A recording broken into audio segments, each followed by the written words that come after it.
시청자 여러분 안녕하십니까? VOA 뉴스투데이 시작합니다.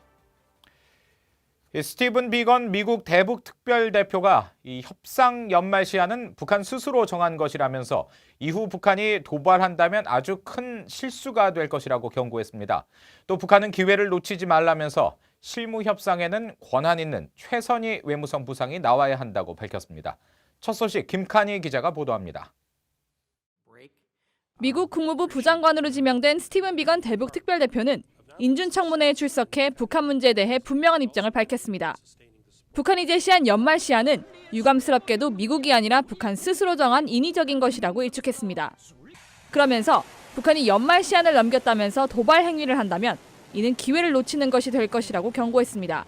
That we could see a possibility of going back to some of the more provocative steps that preceded the start of this diplomacy. I think that would be a huge mistake and a missed opportunity. 비건 지명자는 그러면서 외교의 창은 여전히 열려 있다고 강조하고 궁극적인 선택은 북한이 해야 한다고 밝혔습니다. 또 북한은 비핵화 협상에 권한이 있는 상대를 보내야 한다면서 최선희 북한 외무성 제1부상을 지목했습니다.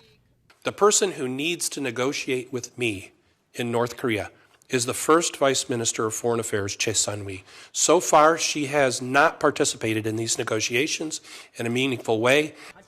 비건 지명자는 이어 자신이 국무부 부장관으로 승진하는 것은 북한 문제에 대한 우선순위를 부장관격으로 승격시키는 것을 의미한다고 밝혔습니다. 그러면서 자신은 그동안 대북 특별대표로 북한의 협상 상대들을 만났지만 그들은 싱가포르 정상회담 합의 사안들에 대한 진전을 만드는 어렵고 복잡한 사안들에 대해 권한이 없었다고 밝혔습니다. 3차 미북 정상회담 가능성과 관련해서는 북한에 그런 제안을 한 적이 없다고 밝혔습니다. 비건 지명자는 그러나 또 다른 정상회담이 있을 가능성은 있다면서 트럼프 대통령은 정상회담 전에 두 정상의 비전을 발표할 결과물이 있어야 한다는 점을 표명해왔다고 강조했습니다. VOA 뉴스 김칸입니다. 한편 북한 최선희 외무성 제1부상은 19일부터 모스크바를 공식 방문해 제1차 북러 전략 대화를 갖고 국제와 영내 현안, 양자 관계 등을 논의한다고 러시아 측이 밝혔습니다. 이고리 모르글로프 아태 지역 담당 러시아 외무차관은 현지 언론에 최선희 부상의 방러 소식을 전하며 북한 측에 이번에 중국과 함께 발전시킨 한반도 문제 해결을 위한 새 로드맵을 소개할 것이라고 말했습니다. 그러면서 러시아는 북한과 미국 양측에 가능한 한 빨리 대화를 재개하라고 적극적으로 촉구한다며 평화적 대화로만 양국 간 문제가 해소되고 신뢰가 구축될 수 있다고 강조했습니다. 또 북한이 요구하고 있는 제재 완화와 관련해 북미 대화가 진행됨에 따라 유엔 안보리 등을 통해 제재를 점진적으로 처리하는 문제에 대한 논의를 시작할 수 있다고 생각한다고 말했습니다.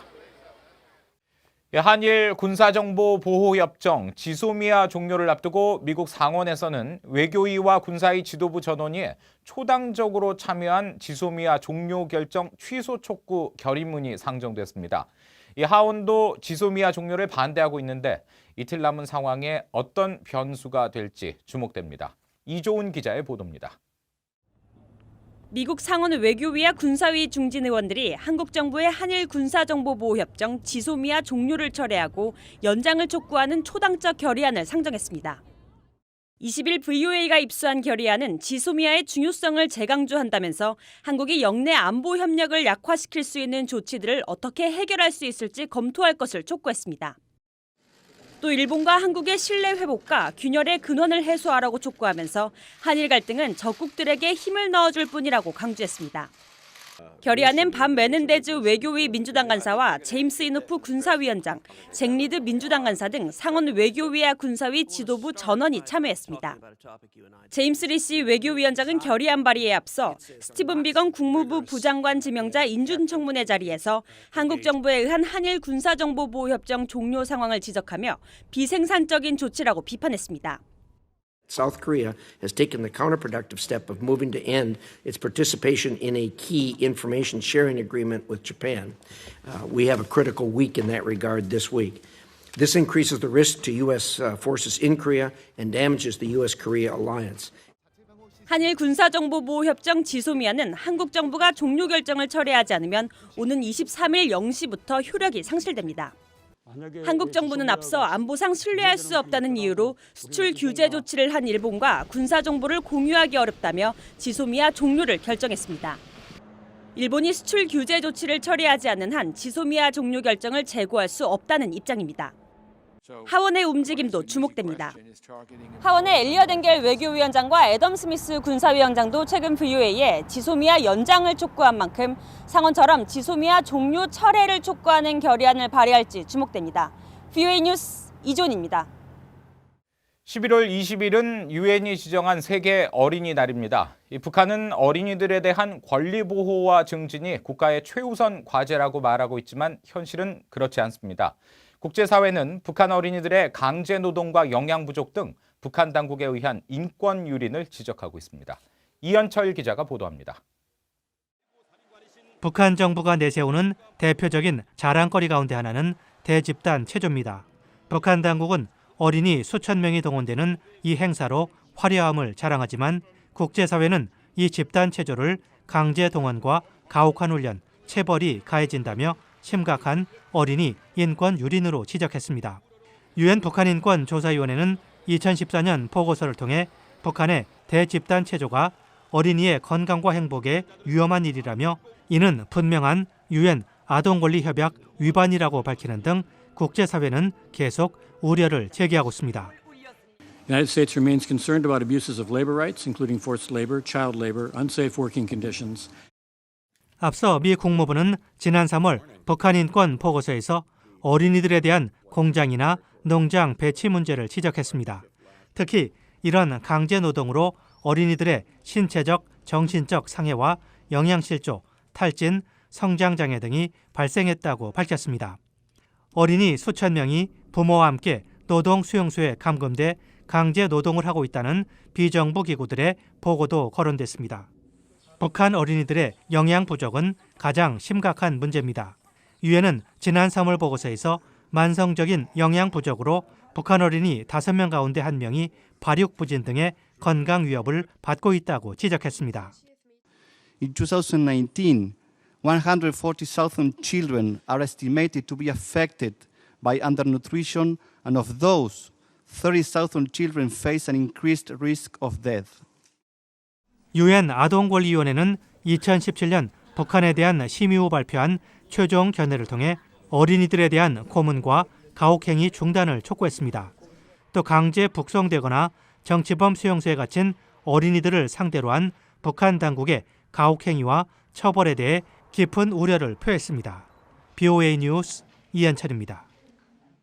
미국 재무부는 트럼프 행정부 취임 이후 250건 이상의 대북 독자 제재가 북한의 억압적인 정권을 지원하는 개인과 기관, 선박 등에 부과됐다고 밝혔습니다. 미 재무부는 20일 스티브 무누신 재무장관의 취임 1000일을 맞아낸 보도자료를 통해 이 같은 내용을 소개했습니다. 그러면서 미국 안보는 무누신 장관의 최우선 사항이라며 지난 1000일 동안 재무부는 세계 최악의 무기 거래상과 마약 밀매자, 인권 침해자, 테러리스트 등을 상대로 제재 권한을 사용했다고 강조했습니다. 현재 미국 정부가 북한에 취한 제재는 모두 480여 건으로 이 가운데 절반은 트럼프 행정부 때 취해졌으며 제재 명단에는 김정은 국무위원장과 김여정 노동당 부부장도 올라 있습니다. 미국 워싱턴을 방문한 한국의 김현철 통일부 장관은 미국과 북한 간 대화가 연말 전 한두 번 가능할 것으로 내다봤습니다. 김현철 장관은 20일 미국 워싱턴의 민간단체 미국 평화연구소에서 열린 간담회에서 미국이 어느 때보다 북한 핵 문제를 해결할 의지가 확고하다면서 이 기회를 놓쳐 연말을 넘겨서는 안 된다며 이같이 전망했습니다. 김현철 장관은 이어 동료 선원 16명을 살해한 의혹을 받은 북한 선원 2명을 한국 정부가 북한으로 추방한 데 대한 VOA의 질문에 국제법규상으로 문제가 없는 조치였다면서 귀순 의사가 정확하지 않아 한국에 받아들여지지 않았다고 설명했습니다. 앞서 김 장관은 18일 동포 간담회 자리에서 북한 선원들에 대한 강제 북송에 항의하는 탈북민 단체 대표들의 거센 항의를 받았습니다. 네팔 정부가 최근 유엔 안보리 대북 결의를 위반하며 북한 국적자 17명에 대해 비자 연장을 승인한 것으로 알려졌습니다. 네팔 현지 언론들은 20일 네팔 당국이 지난달 북한인 33명을 출국시키는 조치를 취하면서도 북한인 17명의 비자를 오는 12월까지 2개월 연장해줬다고 보도했습니다.